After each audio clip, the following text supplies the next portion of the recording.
할렐루야! 오늘도 하나님을 예배하기 위해 이 자리에 나오신 성도님들을 환영하고 축복합니다. 오늘 하나님이 우리에게 주시는 말씀은 마태복음 21장 12절에서 22절까지의 말씀입니다. 제가 봉독하겠습니다. 예수께서 성전에 들어가사 성전 안에서 매매하는 모든 사람들을 내쫓으시며 돈 바꾸는 사람들의 상과 비둘기 파는 사람들의 의자를 둘러 엎으시고 그들에게 이르시되 기록된 바 내 집은 기도하는 집이라 일컬음을 받으리라 하였거늘 너희는 강도의 소굴을 만드는도다 하시니라. 맹인과 저는 자들이 성전에서 예수께 나오매 고쳐주시니 대제사장들과 서기관들이 예수께서 하시는 이상한 일과 또 성전에서 소리질러 호산나 다윗의 자손이여 하는 어린이들을 보고 노하여 예수께 말하되 그들이 하는 말을 듣느냐? 예수께서 이르시되 그렇다. 어린 아기와 젖먹이들의 입에서 나오는 찬미를 온전하게 하셨나이다 함을 너희가 읽어본 일이 없느냐 하시고 그들을 떠나 성 밖으로 베다니에 가서 거기서 유하시니라. 이른 아침에 성으로 들어오실 때에 시장하신지라. 길가에 한 무화과 나무를 보시고 그리로 가사 잎사귀 밖에 아무것도 찾지 못하시고 나무에게 이르시되 이제부터 영원토록 내가 열매를 맺지 못하리라 하시니 무화과 나무가 곧 마른지라. 제자들이 보고 이상히 여겨 이르되 무화과 나무가 어찌하여 곧 말랐나이까? 예수께서 대답하여 이르시되 내가 진실로 너희에게 이르노니 만일 너희가 믿음이 있고 의심하지 않으면 이 무화과 나무에게 된 이런 일만 할 뿐 아니라 이 산더러 들려 바다에 던지리라 하여도 될 것이요 너희가 기도할 때에 무엇이든지 믿고 구하는 것은 다 받으리라 하시니라. 아멘. 제가 예전에 작은 꽃다발을 선물 받은 적이 있었습니다. 장미꽃과 안개꽃으로 이루어진 꽃다발이었는데요. 보기에 너무 예뻐서 방 한쪽에 장식으로 놔뒀었습니다. 그런데 그 작은 꽃다발을 방에 둔 이후로 이상하게 방에서 계속 냄새가 나기 시작했습니다. 약간 발냄새 같은 그런 지독한 냄새가 나는 것입니다. 그래서 처음에는 무슨 냄새인지 모르고 외출하고 들어온 제 발에서 냄새가 나는 줄 알았습니다. 평소에 발냄새가 잘 나는 편이 아니니 오해하지 마시고요. 그래서 얼른 씻고 나왔는데 그래도 냄새가 계속 나는 것이었습니다. 그래서 냄새의 근원을 열심히 찾다 보니까 드디어 범인을 발견하게 되었는데 이 지독한 냄새의 원인은 바로 안개꽃이었습니다. 저는 안개꽃의 향기가 이렇게 독한 줄 몰랐습니다. 인상이 절로 찌푸려질 정도였습니다. 겉으로 보기엔 올망졸망 하얀 꽃들이 모여있는 안개꽃 다발이 너무 예뻐 보였는데 꽃의 향기는 예쁜 겉모습과 달리 멀리하고 싶은 냄새여서 너무 당황스러웠던 기억이 있습니다. 이처럼 화려한 겉모습과 달리 속은 반전의 모습을 드러내는 것이 세상에 참 많이 있는 것 같습니다. 오늘 본문에도 겉모습과 달리 반전의 모습들이 드러난 두 가지가 나옵니다. 우리가 잘 알고 있는 익숙한 내용의 말씀인데요. 바로 성전과 무화과 나무에 대한 내용입니다. 예수님은 입성 후 가장 먼저 성전을 방문하셨습니다. 예수님께서 어떤 마음으로 성전의 어떤 모습을 기대하며 방문하셨는지는 모르지만 성전 안에서 벌어진 상황은 충격적이었을 것 같습니다. 물론 예수님은 이마저도 아셨거나 예상하셨을 수도 있습니다. 성전 안 상황은 기대했던 모습과 많이 달랐습니다. 유월절 제물을 파는 상인들이 자리를 잡고 있었고 성전 화폐가 따로 있었기 때문에 환전상들이 좌판을 깔아놓은 상황이었습니다.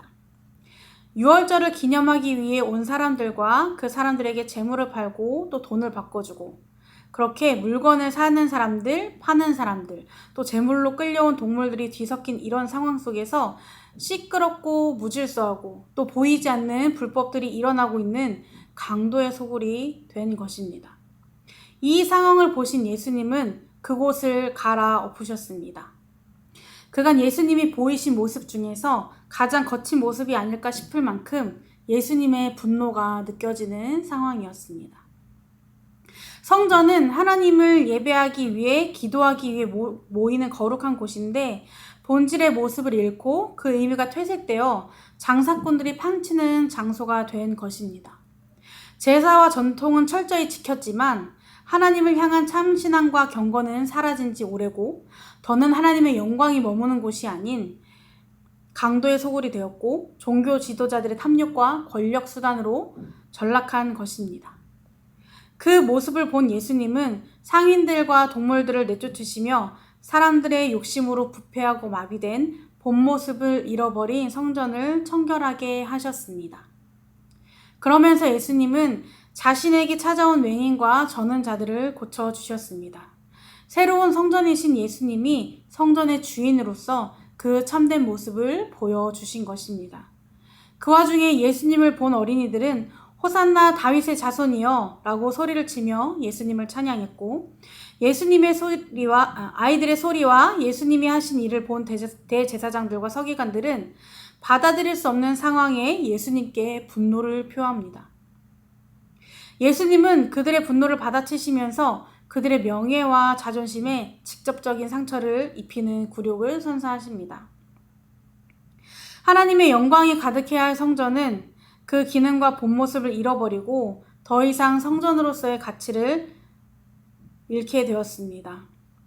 겉으로 보기엔 누가 봐도 멀쩡하고 그럴듯한 성전이지만 그 안은 하나님의 영광이 머무는 곳이 아닌 온갖 더러운 욕심들로 부패하고 더러워졌습니다. 중요한 알곡은 사라지고 껍데기만 남은 성전이 된 것입니다. 예수님은 그렇게 성전을 떠나시고 다음날 아침에 다시 오셨습니다.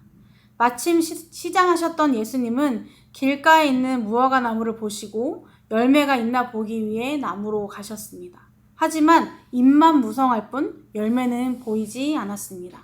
그러자 예수님은 이 무화과 나무가 영원히 열매 맺지 못하도록 저주하셨고 나무는 그 자리에서 메말라 버렸습니다. 예수님이 무화과 나무에 가까이 가신 것은 잎이 무성했기 때문입니다. 무화과 나무는 열매가 먼저 나와 무르익을 때 잎이 무성해집니다. 그래서 잎이 무성하다는 것은 열매를 기대하게 합니다. 그래서 예수님은 잎을 뒤적이며 열매를 찾으셨는데 아무것도 찾지 못하셨습니다. 잎만 무성할 뿐 정작 있어야 할 열매는 없었던 것입니다.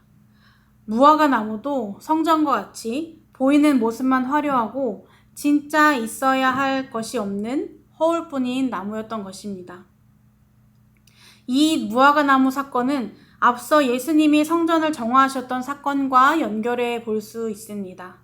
저주를 받은 이 무화과 나무는 쓸모없이 잎만 무성해서 겉만 화려하고 생명력 없는 타락한 성전 유대교의 실상을 대변하고 있기도 합니다. 당시 이스라엘은 성전 유대교가 지탱하고 있었습니다. 예수님은 성전을 정화하시면서 마비되고 오염된 성전 질서를 완전히 무너뜨리셨습니다. 그리고 이 무화과 나무 사건을 통해 이스라엘 성전 유대교의 종말을 나타낸과 동시에 예수님께서 새롭게 세우실 성전을 나타낸 것입니다. 그렇다면 지금 우리의 모습은 어떤가요? 우리 안에 있는 믿음의 모습은, 영혼의 모습은 어떤가요? 과연 우리는 하나님의 영광이 머무는 성전답게 때에 맞춰 풍성한 열매를 맺는 무화과 나무답게 살고 있을까요? 아니면 정화가 시급한 성전의 모습으로 실속 없는 잎만 무성한 나무로 살아가고 있을까요? 우리의 믿음의 삶을 깊숙이 들여보았을 때 잎만 무성한 모습은 아니었는지 겉모습만 치장하기에 급급하진 않았는지 되돌아볼 필요가 있습니다.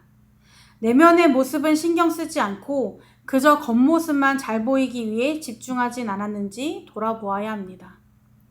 주님은 우리의 겉모습이 아닌 우리가 꽁꽁 감추고 있는 내면까지 다 보시는 분입니다. 내 주변 사람들에겐 나의 내면을 진짜 모습을 들키지 않고 잘 감출 수 있지만 주님 앞에선 소용없다는 것입니다. 아무리 겉을 화려하게 꾸며도 그 모습은 주님 앞에선 그냥 껍데기일 뿐이고 하나님을 기쁘시게 할 수 없습니다. 우리가 진짜 갖추어야 할 것은 온갖 좋은 말들과 좋아 보이는 말씀들로 꾸민 화려한 겉모습이 아닌 하나님이 기뻐하시는 내면의 믿음입니다. 이 믿음만이 하나님을 기쁘시게 할 수 있습니다. 그리고 하나님을 기쁘시게 하는 믿음이 우리 안에 있다면 자연스레 삶으로 드러나게 될 것입니다. 열매가 맺힐 것이고 주님께 영광 돌리는 삶이 될 수 있을 것입니다. 예수님은 제자들에게도 믿음에 대해서 강조하셨습니다. 너무나 건강해 보였던 무화과 나무가 순식간에 메마른 모습을 보고 제자들은 깜짝 놀랐습니다. 그런 제자들에게 믿음만 있으면, 의심하지 않으면 이보다 더한 일도 할 수 있다고 말씀하십니다. 본문 말씀 21절에 예수께서 대답하여 이르시되 내가 진실로 너희에게 이르노니 만일 너희가 믿음이 있고 의심하지 아니하면 이 무화과 나무에게 된 이런 일만 할 뿐 아니라 이 산더러 들려 바다에 던지리라 하여도 될 것이요 라고 말씀하고 있습니다. 믿음의 근본이신 예수님만 믿으면 뭐든지 할 수 있다는 것입니다. 할 수 있거든이 무슨 말이냐? 믿는 자에게는 능히 하지 못할 일이 없느니라. 주님께서 이렇게 말씀하셨습니다.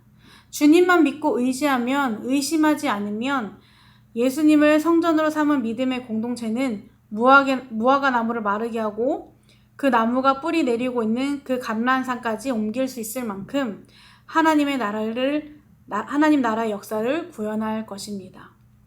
그리고 그 믿음을 가지고 구할 때 주님께서 뜻에 따라 이루실 것입니다. 신앙생활을 오래 하면 할수록 그 생활이 너무 익숙해져서 때로는 본질을 잃어버리고 누군가에게 보여지는 것에만 치중할 때가 종종 있음을 보게 됩니다. 나의 신앙생활 경력을 과시하거나 교회에서의 위치, 자신의 직분이 마치 믿음의 척도인 것처럼 어깨에 힘을 주고 드러내는 경우도 종종 보게 됩니다. 누군가를 비판하기 위함이 아닌 저를 포함한 모든 그리스도인이 신경 쓰고 조심해야 할 부분입니다. 믿음의 연차가 쌓일수록 영적으로 교만해지기 쉽습니다. 주님을 처음 만났던 그 구원의 감격을 잊어버리기 쉽습니다. 그래서 우리는 늘 하나님이 보시는 내면의 믿음이 아닌 겉으로 드러나는 형식의 믿음만 신경 쓰고 있진 않은지 돌아보아야 합니다. 속은 병들어 있고 겉만 화려한 성전은 아닌지, 열매는 없고 잎만 무성한 무화과 나무가 아닌지 돌아보아야 합니다. 겉으로 보이는 모습보다 그 안에 하나님이 원하시는 믿음이 있다면, 하나님을 기쁘시게 하는 믿음이 있다면 화려하게 꾸미지 않아도 자연스레 그리스도의 향기가 날 것입니다. 하나님께 영광이 되는 믿음의 열매를 맺게 될 것입니다. 겉모습만 그럴듯하게 보이는 믿음이 아닌 하나님께 기쁨이 되고 삶으로 하나님을 드러내는 내면의 믿음이 아름다운 성도님들이 되기를 주님의 이름으로 축복합니다. 함께 기도하겠습니다. 주님, 지금까지 걸어온 믿음의 삶을 돌아보았을 때 하나님이 원하시는 믿음의 삶이 아닌 잎만 무성한 허울뿐인 나무는 아니었는지, 겉만 멀쩡한 성전의 모습은 아니었는지 돌아보게 됩니다. 연약하기에 주님이 원하시는 모습으로 늘 살아가지 못하고 흔들리기도 하고 넘어지기도 합니다. 그래서 그 연약함마저 주님께 맡기며 영적 교만함을 내려놓고 주님이 원하시고 기뻐하시는 믿음으로 살아가는 우리가 될 수 있도록 인도하여 주옵소서. 예수님의 이름으로 기도드립니다. 아멘.